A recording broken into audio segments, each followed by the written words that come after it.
In this video, you guys are going to learn how to have better club face control. If you're struggling with having the face too open or too closed, hitting it right or left, I'm going to give you 3 different ways or 3 things that you can think about that will help you adjust so that you don't have such big dispersion, and then you can kind of keep things a bit more simple when you're practicing. And if you want to send in your swings to me, you can head over to my profile on the Skillest app. I'll leave a link to that in the description box below. But if you want to look at my online programs and send in your swings, I can give you a bit more specific drills and things that you should be feeling based on what your tendencies are.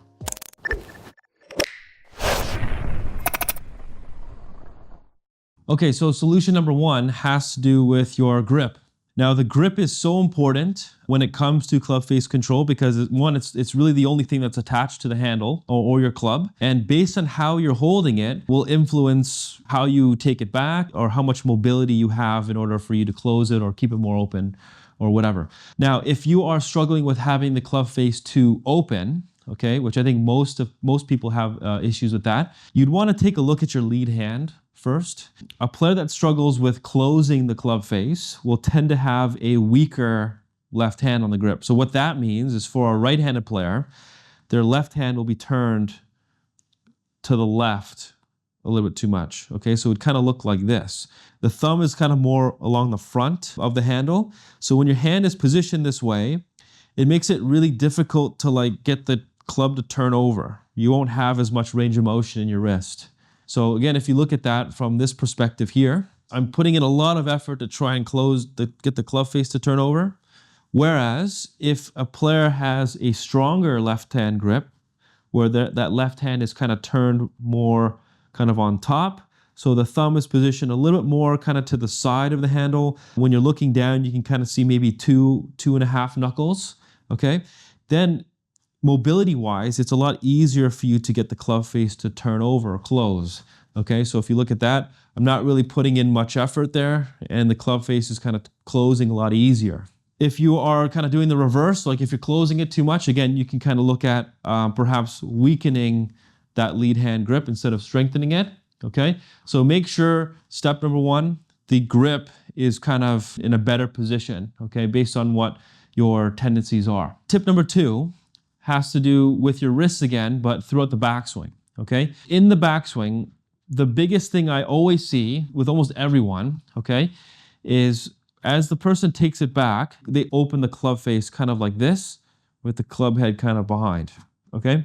So when a player rolls or turns over their wrists and their forearms with the face really open, then they have a lot of work to do to try and square it up, okay? And if you do that, it's really hard to time. Again, if you're struggling with opening up the face too much, then what you would need to do is you'd need to get the face or turn the club to get the face to stay or point more downwards, okay?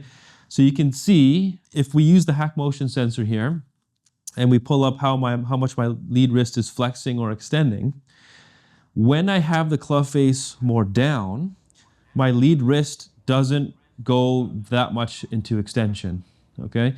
But if I turn open the club face, right, you can really see how there's more extension or cupping added to that lead wrist.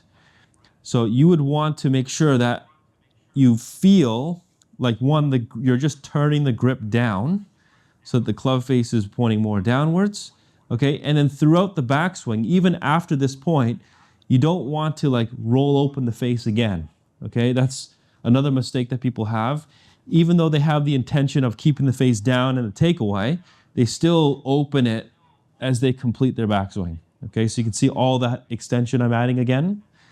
So if I keep the club face down in the takeaway and also keep it down as I hinge it up, right? You can see the difference in how much extension there is in my lead wrist when the face is a bit more kind of square, right? It's not really, the wrist isn't really moving too much, okay? But if you open it, you can see how, if you look at the club face really closely, you can see that when I add this extension, that club face turns more open, okay?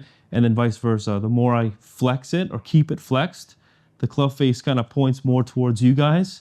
It's a little bit more closed.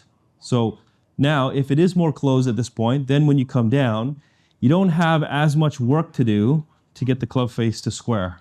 All right, so it'll help with that club face control or keeping it more stable or more likely to be a bit more closed than usual. Tip number 3 has to do with your follow through. Okay, so when you're practicing the next time, if you do a few small shots, okay, if you are kind of hitting everything to the right, what I see a lot is when they hit, after they hit the shot, that club face is kind of always pointing kind of more up towards the sky.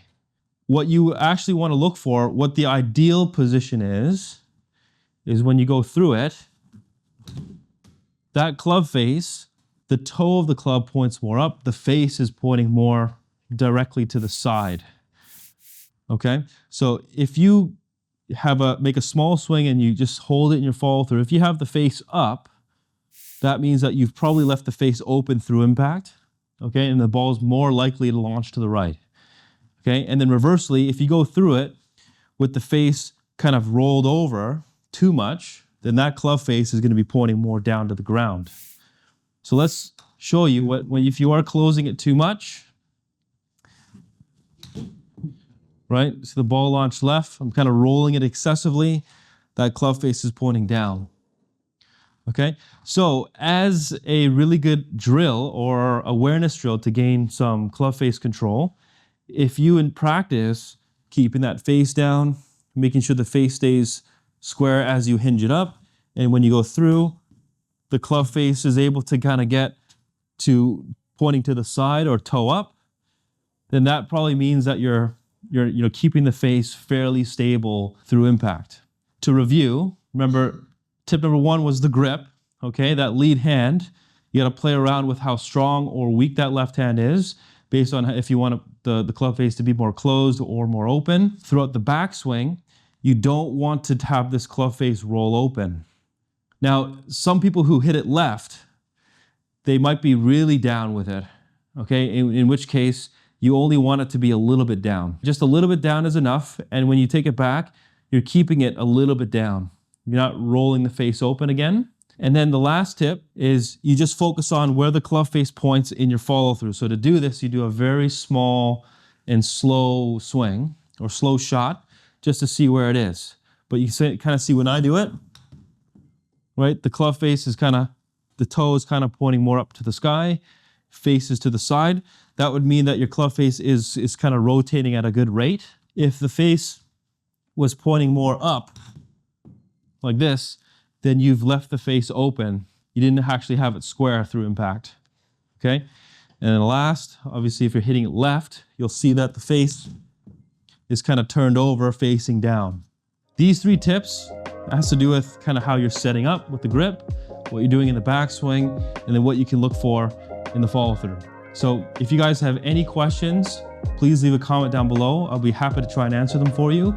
But I hope these tips will kind of benefit you, make things a little bit more simple when trying to gain a bit more club face control.